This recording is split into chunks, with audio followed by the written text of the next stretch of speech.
কালকে অনেক রাতে ঘুমাইছিলাম, তাই উঠতে অনেক দেরি হয়ে গেছে। ঘুম থেকে উঠে ব্রাশার পেস্ট নিলাম। ব্রাশার পেস্ট নিয়ে ঘর থেকে বাইর হলাম। ঘর থেকে বের হয়ে চলে গেলাম ছাদে।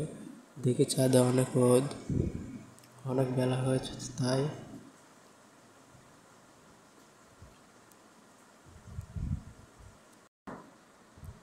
ছাদ থেকে ব্রাশ করে চলে আসলাম নিচে ট্যাবে চলে আসলাম।